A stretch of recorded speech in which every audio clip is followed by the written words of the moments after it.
Arkadaşlar bugün de size şu şekilde bir kağıt dizaynı nasıl yapabiliriz onu göstereceğim. Bunun için mesela iki tane kağıt hazırladım. Bir böyle desenli, bir de böyle düz, sadece yazıdan oluşan. Şimdi bunu nasıl hazırladığımı göstereceğim. Bunun için arkadaşlar ben iki çeşit kağıt kullanacağım. Birincisi 3'e 13 ölçülerinde tek kanat kağıt. Diğeri 6'ya 13 ölçüsünde çift kanat kağıt. Yani her iki kağıdım da aynı ölçüde ama biri tek kanat, diğeri çift kanat olacak. Şimdi ben önce tek kanattan işe başlıyorum. Bunu yapabilmek için şöyle bir zigzag hazırladım. Ve şuradan itibaren, yani burada herhangi bir kare olur.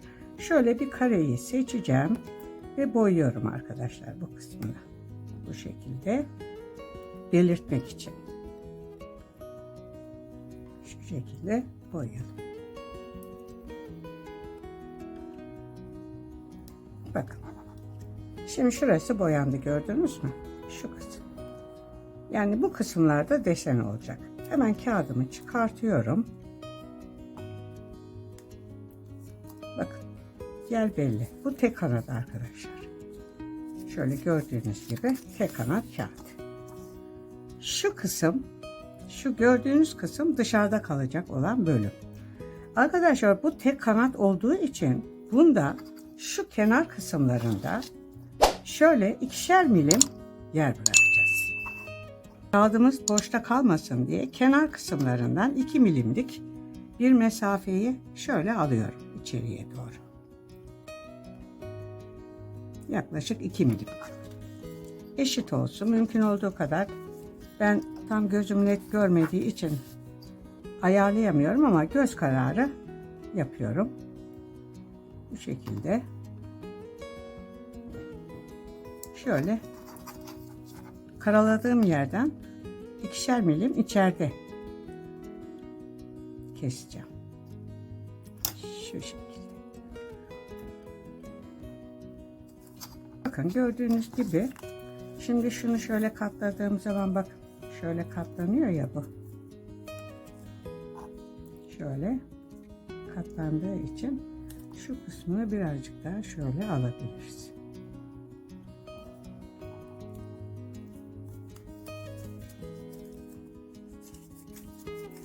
Kağıdımızı bu şekilde hazırladıktan sonra arkadaşlar 2'şer milim içeriye doğru şöyle bir çizgi çekiyoruz ve burayı maket bıçağımızı açıyoruz, kilidini kapatıyoruz ve şu arayı, yuvayı kesip alıyoruz. Bakın şöyle. Bunu da buradan. Yalnız bunu yaparken dikkat edin. Anne ve babanız yanınızda olsun. Tek başına yaparken hani elinizi filan kesmeyin. Bakın şu şekilde bunu çıkartıyorum. Bu tek kanat olduğu için burayı böyle 2'şer milim içeriden aldım. Bakın katladığım zaman arkadaşlar şu şekilde bir yuvam oluşuyor. Gördünüz mü? Bunun şablonunu arkadaşlar bunu keserken kağıt ince olduğu için kağıt hemen yıpranır. Onun için şu şekilde kartondan veya da eski defterinizin kapağını da kullanabilirsiniz. Bu şekilde bunun üstüne koyarsanız aynı ölçüde ve yuva aynı olacak şekilde şöyle bir şablon hazırlarsınız. Bakın üstüne koydum ve şöyle keseceğim burayı. Bunu kırmıyorum. Bu çünkü benim elimde şablon olarak kalacak.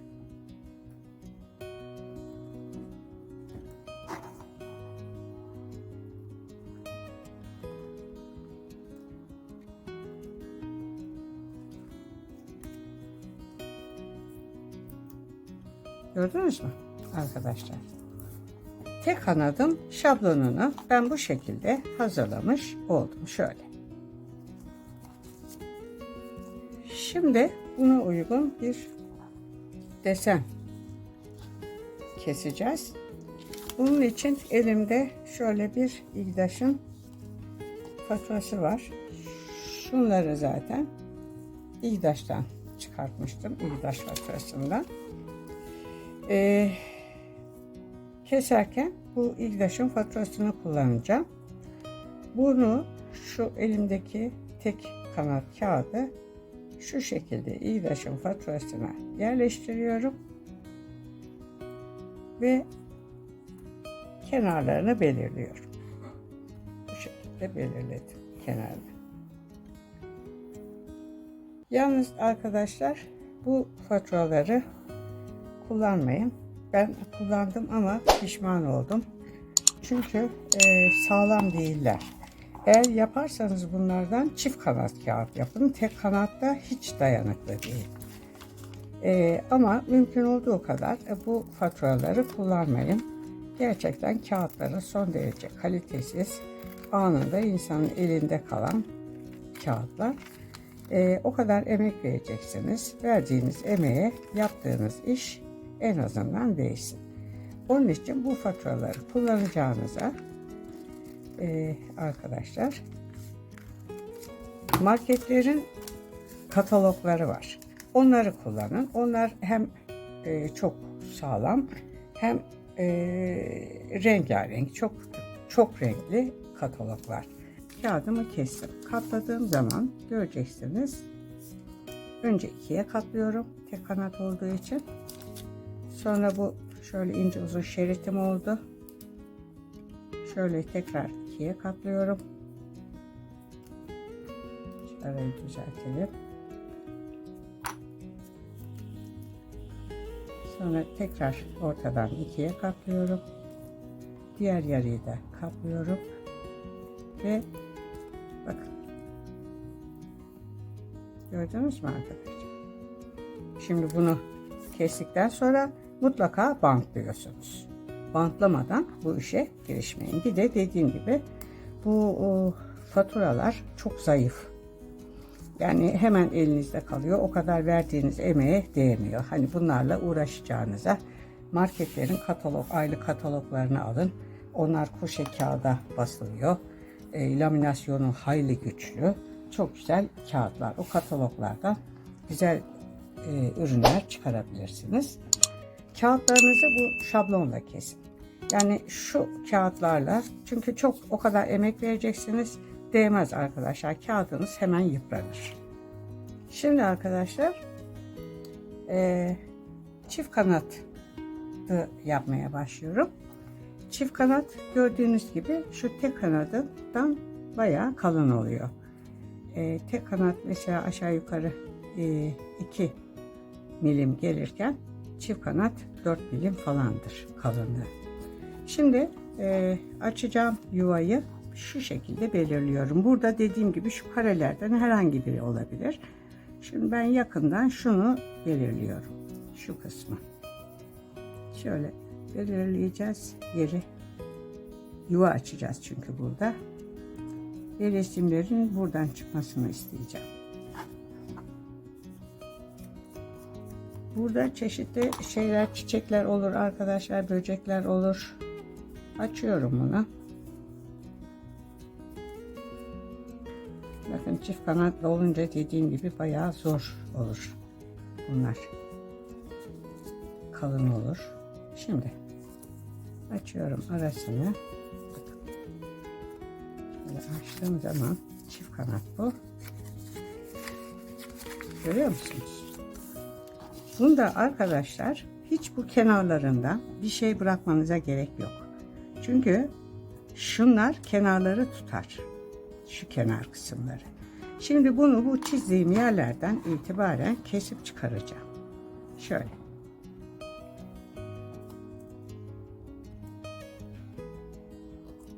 Şöyle. Bu şekilde. Bu şekilde. Bakın arkadaşlar. Gördünüz mü? Çıkarttım. Şimdi bunun içinde biz bir kalıp hazırlayalım.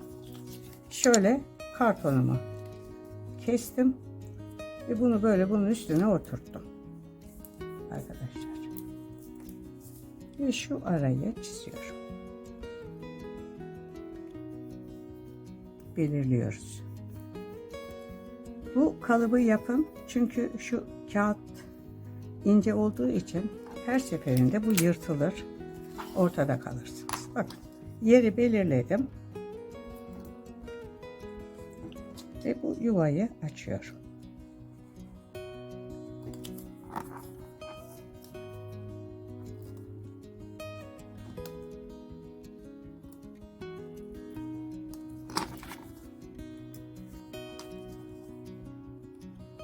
Bu şekilde kalıplar kullanarak arkadaşlar, dediğim gibi bu market katalogları var ya, aylık. Onlardan o kadar güzel renkler var ki, rengarenk bilezikler, cüzdanlar, çantalar, her şeyi üretebilirsiniz. Alışveriş yapmışım, fiş. Hemen döndürüyorum. Buradan mesela şu figür güzel, hoşuma gitti. Kağıdı koyuyoruz. Yalnız keseceğiniz kağıdın ölçüsü şu sizin kalıbınızın ölçüsüne eşit olacak, ona göre. Şimdi kesiyorum bunu.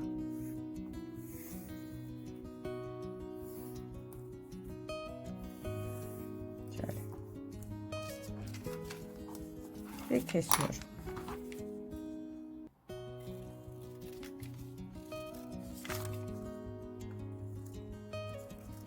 Bu çift kanat. Arkadaşlar, katladığım zaman deminki size gösterdiğim bölüm elimizin altında olacak. Bakın. Şimdi önce bunu şöyle ne yapıyorum? Çift kanat olduğu için ikiye katlıyorum boylamasına. Açıyorum arayı. Yarıyı ortaya gelecek şekilde ikiye katlıyorum. Tamam mı arkadaşlar? Döndürüyorum. Diğer yarıyı da ortaya gelecek şekilde katlıyorum. Yalnız üst üste bindirmeyelim. Buluşma olmasın. Şöyle. Ve sonra bu iki yanı birleştiriyoruz. Şöyle şeritim oldu. Ben nereyi istemiştim arkadaşlar? Şurayı istemiştim. Bakın, arkada farklı bir şey var zaten. Önce şöyle boylamasını ikiye katlıyorum. Arayı kırıyorum. Açıyorum arayı. Yarıyı ortaya gelecek şekilde katlıyorum. Diğer yarıyı da bu şekilde ortaya gelecek şekilde katlıyorum. Ve iki katladığım yanı birleştiriyorum. Bakın arkadaşlar. Seçtiğimiz şekil bu. Şunun içine takıyorum. Çok çift kanatlı bu. Böyle. Şöyle oldu. Bunu da bunun içine şöyle geçiriyoruz.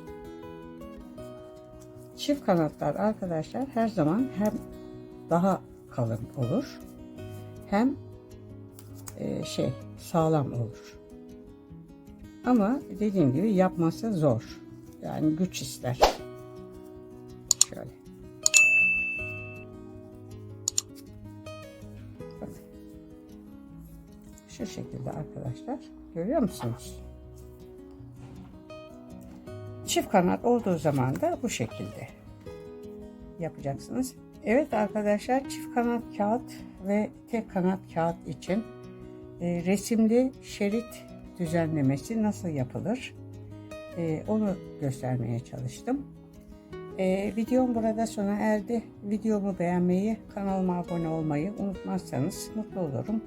Bundan sonraki videolarda görüşmek üzere. Hoşça kalın.